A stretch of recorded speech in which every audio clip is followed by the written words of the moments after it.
Hi everybody, welcome back to Read and Reread. I'm Angelia and today I'm going to do the book cover tag. It's Tag Tuesday. It is a rainy, unappealing day outside. It looks cold, but it isn't. It's going to be like 76, but it looks cold and dreary and wintry. And so it's a nice day to stay in and make a video. So the book cover tag has been floating around for a few months. It was originated by Lisa in Bookland, and I will link her original video below along with the prompts. And I've seen several people doing this lately and it looked like fun, so I'm going to do it today. And if you would like to do it as well, consider yourself tagged, and the prompts, I'll include them below. I think I just said that, saying it again. All right, let's do the prompts.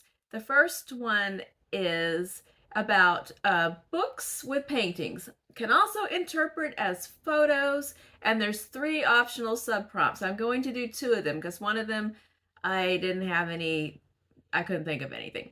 So the first one is paintings which are perfect for the book but weren't commissioned especially. And I have one that is a painting and one that is a photograph that I particularly love. So the painting one is the sleeping car porter. I don't know if you can really get the gist of this whole thing here, but we've got this man in a beautiful suit, very kind of looks like a, I don't know, 1920s kind of look.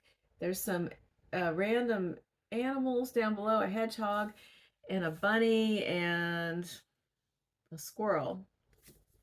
And he has an elegant walking stick, and there are some like train schedule things in the background. But this particular painting, I looked it up, and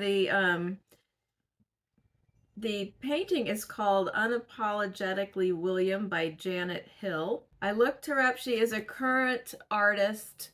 This is actually an art print that you can buy. I don't know if the original print has like the faint kind of railroad schedule thing in the background or not, but this is a Canadian artist. So this particular picture was not designed for the book, but it does fit the time period and the mood of the book. I know that the main character is dreaming of dentistry school, so maybe he's imagining stepping out in this beautiful outfit after he achieves his dream.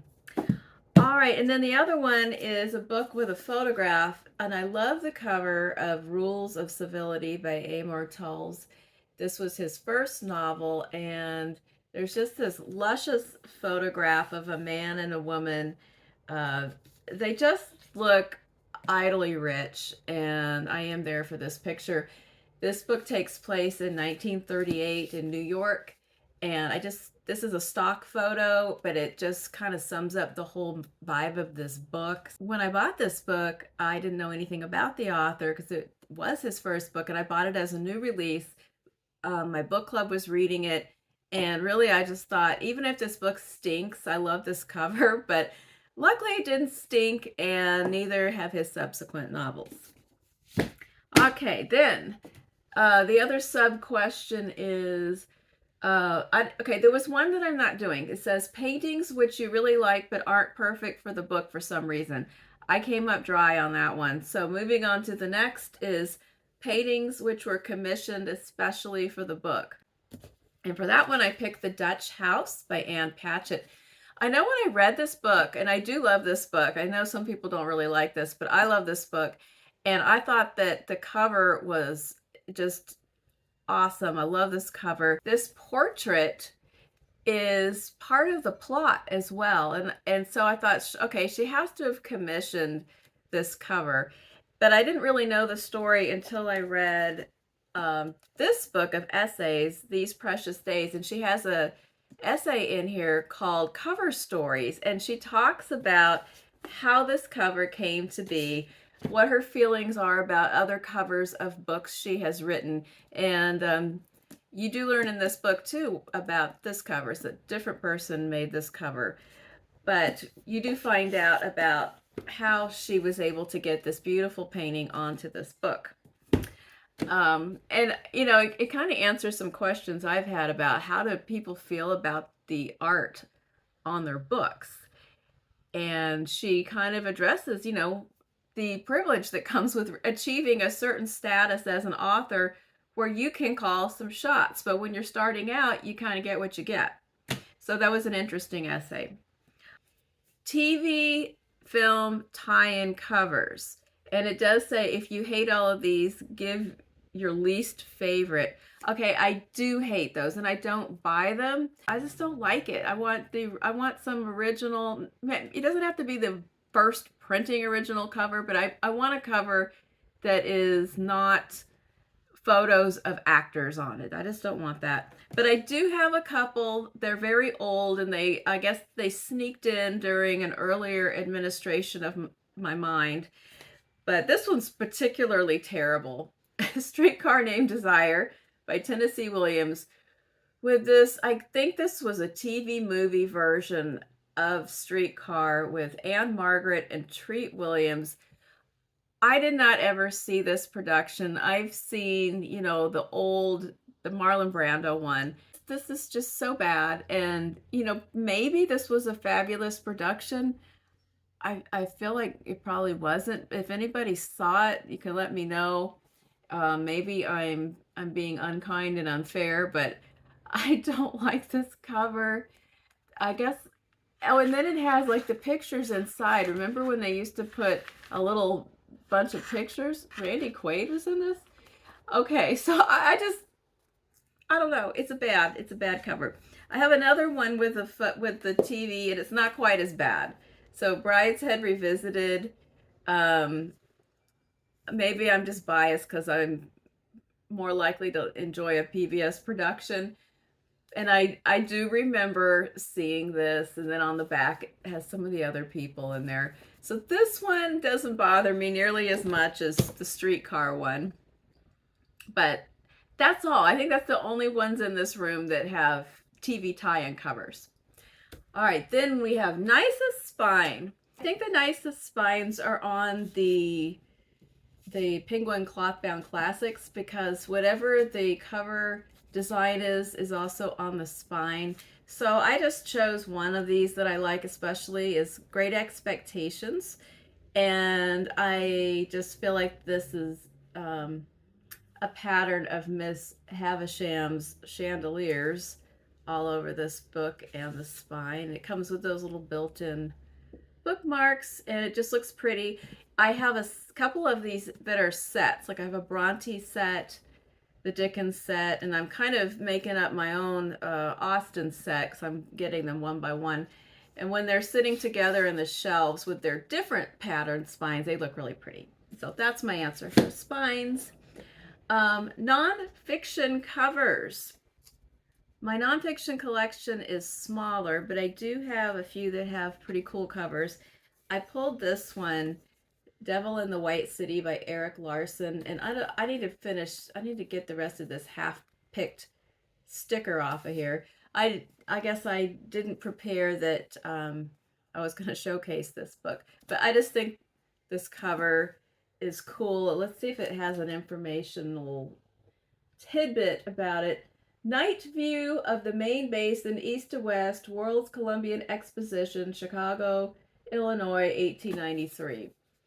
And that is the setting of this book. If you have never read this, it got away. It is the story of that particular World's Fair Exposition of 1893.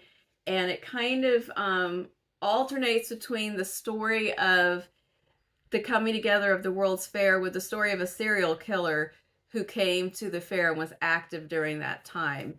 And it's pretty fascinating. It's kind of a true crime story and a historical fiction story rolled into one. All right, the next question.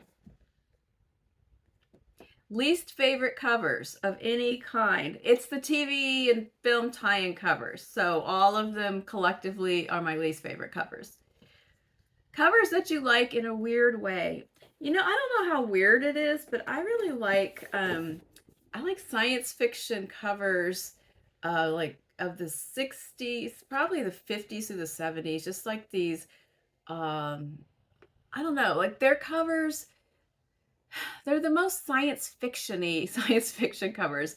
This is one of my favorites. I've talked about this book before. It's the middle of a trilogy that's a young adult trilogy by John Christopher. And The City of Golden Lead is my favorite book in the trilogy. And I just absolutely love this cover. I like the colors, I like the design. And so I like weird old vintage science fiction book covers. Um, Modern style or abstract covers, take this to mean anything you like. Well, I got this is the one I got really stuck on because I was thinking like abstract.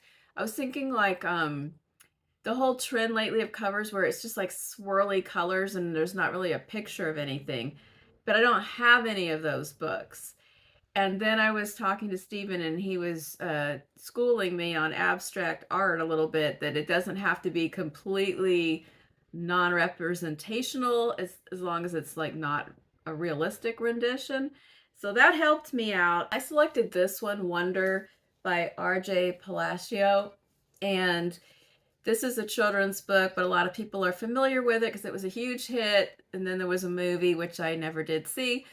But my little story about this book is, before it was a big hit and became famous, it just came out as a book, and I was a school librarian at the time, and it was on the Bluebonnet book list, which is a reading list in Texas for school children. So I was sitting in the hallway one day. We were giving the standardized state test, and I was a bathroom monitor. So I'm sitting in front of these bathrooms, and my job was, as if children were taking the test, they come up and I could let people in and out of these bathrooms one at a time. So I had to like make them sit in little chairs and have them go in and out. And it's really boring because you're just sitting there for hours watching people come in and out of a bathroom. So I had some new books to read with me, and I was reading Wonder, sitting out in the middle of the hallway in the middle of school, and I was blubbering. I got to a certain point in the book, man, I was just I was not keeping it together. Kids are coming and going. I'm just like, oh, I don't care. What I can do. And they probably thought I was, having a nervous breakdown because I've been sitting in the hall so long. But anyway, the book is very emotional. And I've always really liked this cover. And my other little factoid, and I don't know if this has changed in the past year or so since I left the industry, but this book infamously was never out in paperback because the author was still having such good hardback sales that he wouldn't authorize it going to paperback. So the book fair kept coming around and people would want to buy a paperback of it, and it was like, nope, still hardback, full price. But anyway, it's a great book, and it has a weird abstract cover that I like very much. And the cover makes sense in the overall subjects and themes of the book. All right, we have 2 more questions. Covers you only understand after reading the book.